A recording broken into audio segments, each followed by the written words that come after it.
What I like about tournament fishing is the competition aspect of it. Like the other teams and stuff, we're friends with them and everything, but you always want to be at the top of the leaderboard.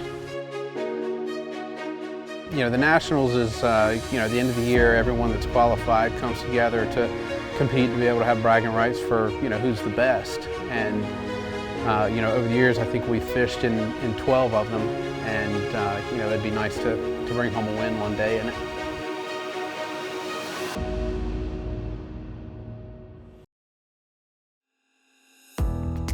You know, you can be as good as you can possibly be. You can have the best bait that you can possibly have, pull it out there, possibly in front of a fish, and they decide not to eat.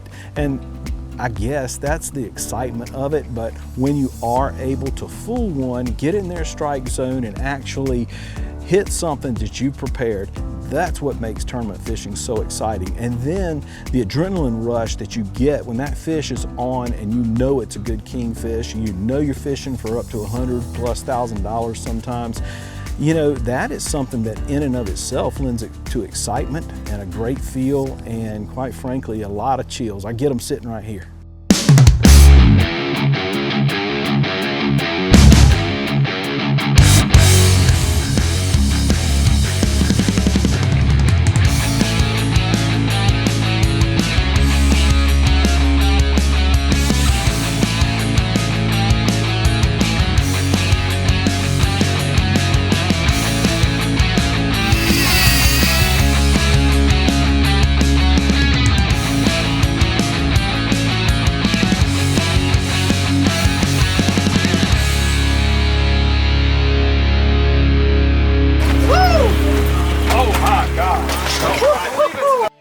You know, liquid fire, that started, you know, really it started with my mom and dad developing a hot sauce for many years. And it was pretty cool that the first boat that I ever got was a 25 contender.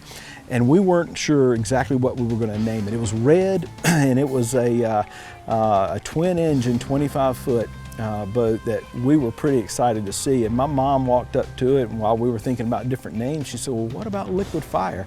And you know, and it just stuck. It made sense for that first boat. I love red. I'm a North Carolina State alumni, and you know, it just fit. And it was a really special thing to be able to have my mom and dad part of every time we go out. I'm just, you know, gravitated to my family, my children, now my children's children. And, you know, and I got to tell you, Audrey being part of it, and just, you know, it's just been a special opportunity for us, and keeps us together for, you know, for almost 20 years, and something that's pretty neat. The boys still want the old man around sometimes. I don't know if they want him around, but I can't help myself but be around.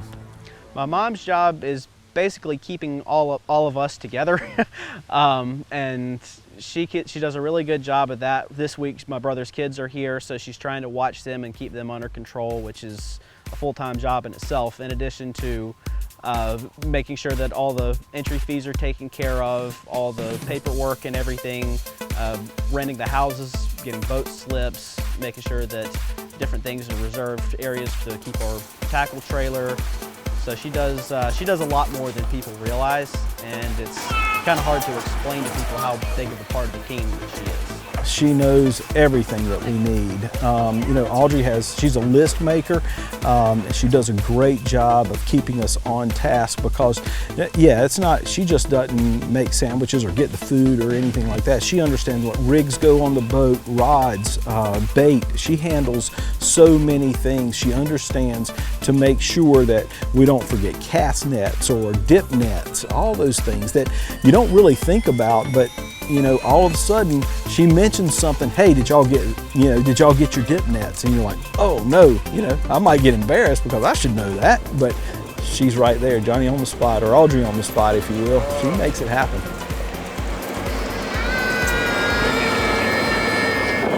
Been working on, you know, catching bait all week. Hopefully the water stays good and it'll live, so that said hi. we don't have to, you know, buy bait or rely on bait from someone else. We'll have it ready to go morning of and just go straight to our fishing spot. I'm going to try to get about probably 6 dozen total for the actual tournament. You know, that way we can split them, maybe 3 dozen each day, something like that. And then pre-fishing, obviously we're coming out here today, we're gonna fish a little bit. Try to fish a little bit. There we go. And oh, nice ones too, the stringer.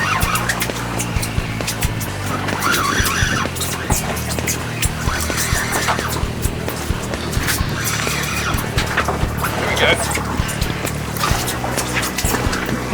How many did you get, Carter? I've got 7. I got 2 right here. These are blue runners.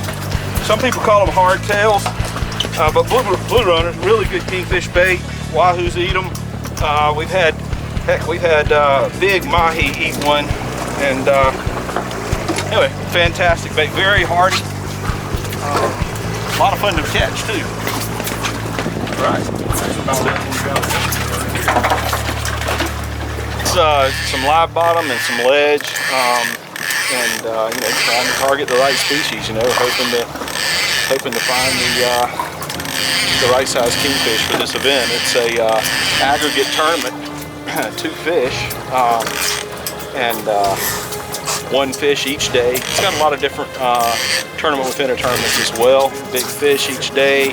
I think aggregate maybe each day. So, but yeah, right out here is some nice ledges, some nice drop-offs with a lot of bait generally that holds in the area. So we'll see what happens. During a tournament, it's a little bit different than pre-fishing. Pre-fishing, you can kind of take your time and have fun and do different kinds of fishing. If you hook up to something else like a sailfish, you can take your time and fight it. But during a tournament, you have to be aware that the clock's ticking and you've only got a certain amount of time in the day.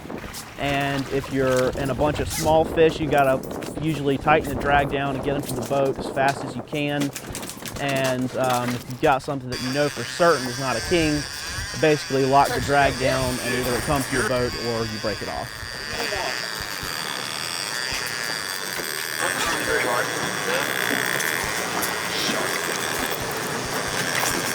It's never a guarantee that it's a shark. You might think it's a shark, but we've had plenty of fish that we thought were a different species, and it turns out they were big king. You know, every fish has their standard, you know, way that they feel on a rod, the way they run, the way that, you know, they either stay up in the water column or go down. But there's always that one fish that's going to do something completely opposite of what you think and turn out to be the one that you need. So I had a big shark that hit a ribbon fish on the downrigger that I fought for quite a while. Now that one, after you get to a certain point in the fight and you start to put enough pressure on it, then you can tell how heavy the fish is, and there's no way that it can be a king at a certain point. But I wanted to get it to the boat to just prove that I could.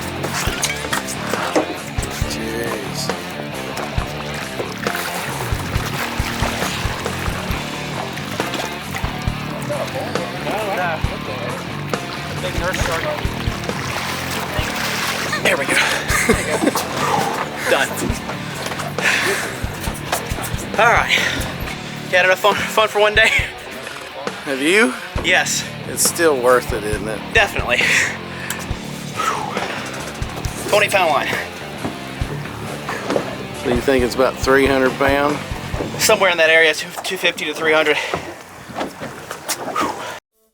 Troll the Edge is brought to you by Taco Marine, Troll the Edge, and CV Boats, lead the way, and Mercury Marine, go boldly.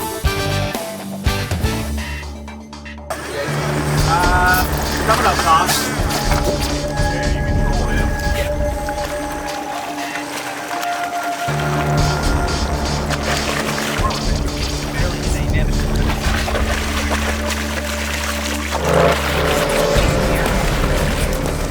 Over the years, we've lost a lot of money on fish that you know, we've seen, and we've had sky or something happens, they bite through a leader. These fish have powerful jaws, strong jaws. There's a lot of things that happen out there. We try to catch fish fast. We get on them as quickly as we can. We try to get them to the boat as quickly as we can, because the longer in the water, the more bad things that can happen in fishing. Small hooks, small leaders, small mono, there's a lot of things that can happen. And when you get these huge fish like we've had this year, the opportunity to have something bad happen is there. On? Yeah. Oh, it's a big old Spanish.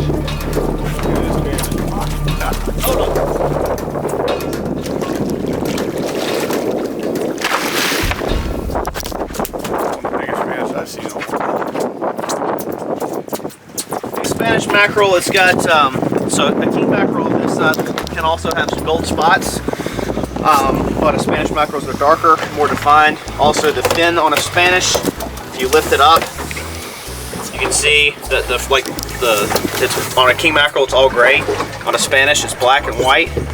Also on a king mackerel the lateral line drop, it's more, it's a little bit harder right here, it'll kind of come down like that. Spanish mackerel it's a little bit more even like that. You know, the bite was really pretty good for us, and we caught a lot of small fish, you know, anything from 12 up to about 20 pounds, but we caught a bunch and they were all eaten deep. Every bite we had was on a Bait Masters ribbon fish, and I tell you, it was really throughout the entire water column, down 120 up to about 75 feet. That's where they were really feeding, and we were trying different depths, and we finally caught a couple of good fish, but I tell you, the small ones were thick, and the sharks were bad.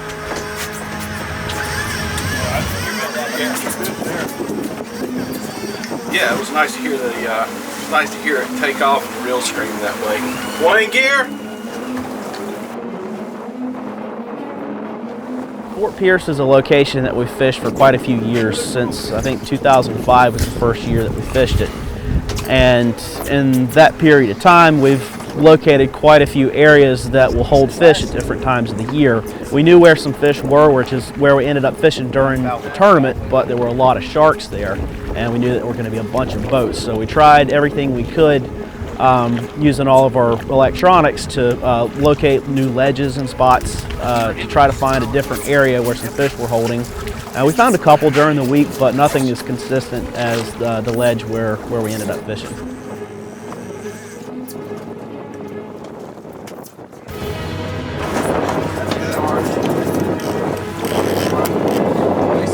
I'm pretty sure I saw a king.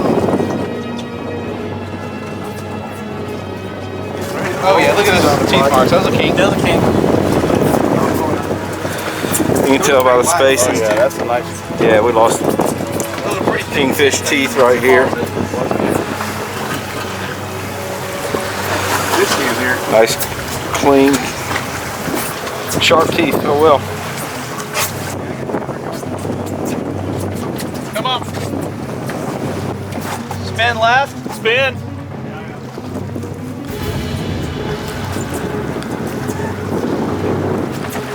Neutral.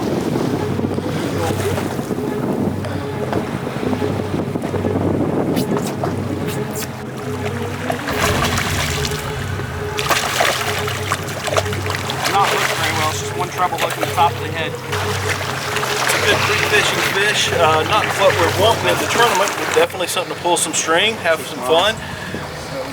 Check those teeth out, very sharp, pretty fish. Real silver, very fast, took a lot of line. So it was hooked in the top of the head and made a longer run than what these would normally make, and kind of tough fight. So it's good stuff. Go and give her a release.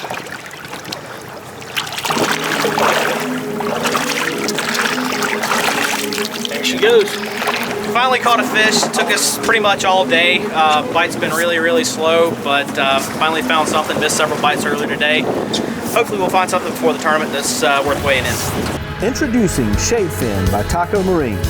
Shade Fin is a lightweight, versatile shade system that easily attaches into rod holders, tops, and arches for convenient portable boat shade. Its 5-foot by 6-foot footprint and 50+ UPF rating protect you from the sun so you can enjoy the water longer while doing what you love. Learn more about Shade Fin on tacomarine.com. Shade Fin, shadow in seconds. It's been a very tough week. You know, we've been north, we've been south, we've been straight out. You know, fortunately we were able to catch bait pretty easily early on, but you know, locating kingfish since then, they've been a little bit spotty.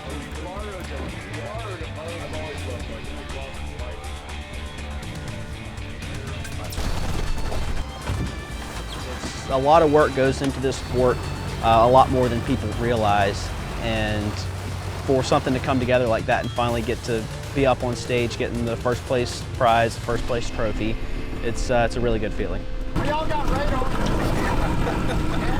Holds a lot of fish out here a lot of times, so you know, you're going to see a lot of tournament boats here today. A lot of people have heard that there's some fish here, and it's been pretty slow fishing up north a little bit. So this is a pretty good go-to spot right here. A lot of boats fish out this way, and you hate to fish around a big crowd, but sometimes you got to go where you think the fish are and where you've heard good reports from. This one's going to be at about 70 feet. We got another one on the other side down about 90. So we're going to fish deep, see what we can come up with, see if they're down. We'll try the water column throughout the day though.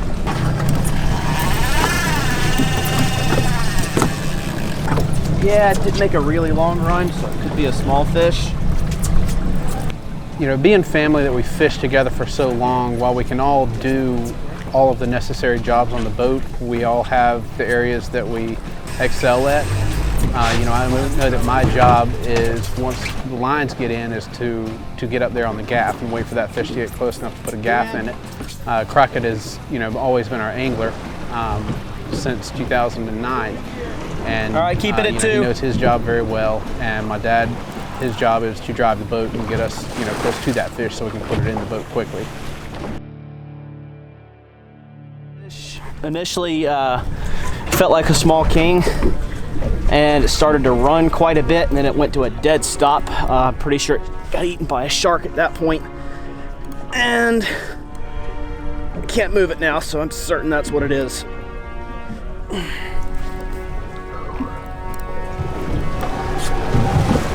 There we go.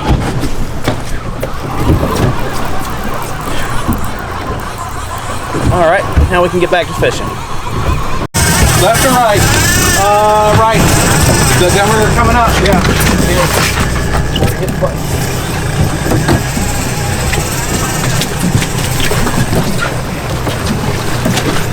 This one first. Another one on the other side, John. There's a gunnel.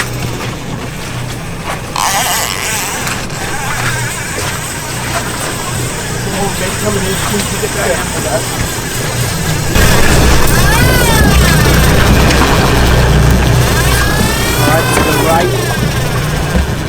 Getting this one in right here.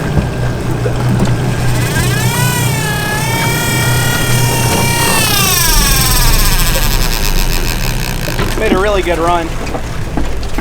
I just adjusted the downrigger a little bit. As soon as I did, it hit.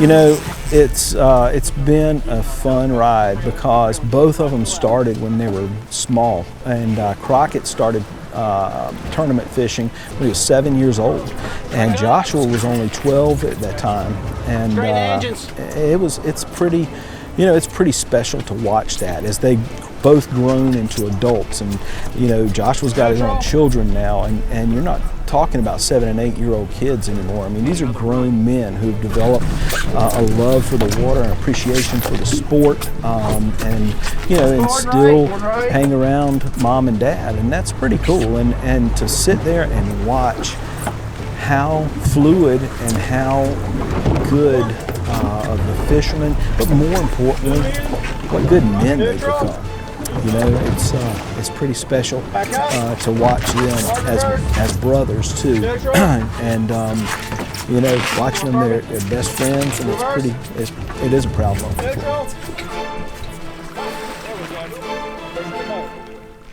There we go, boys. This is a lot better now. Good job, good job.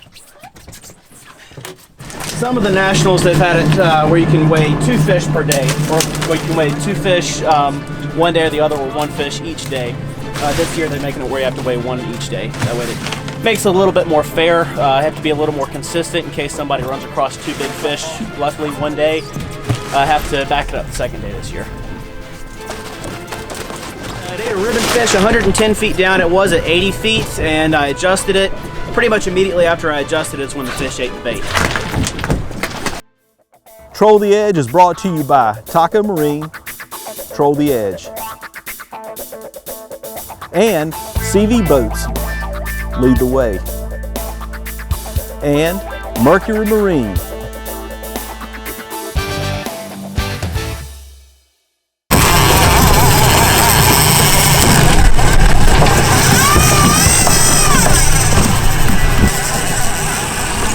Over you? Can't tell.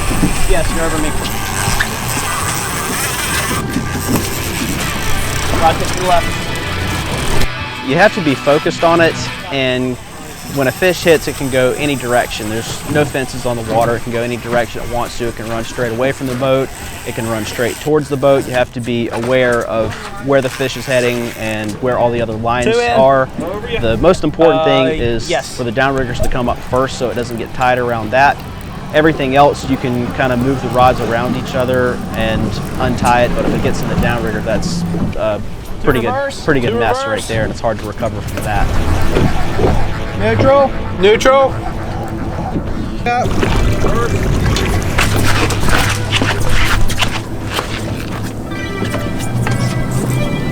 Back up.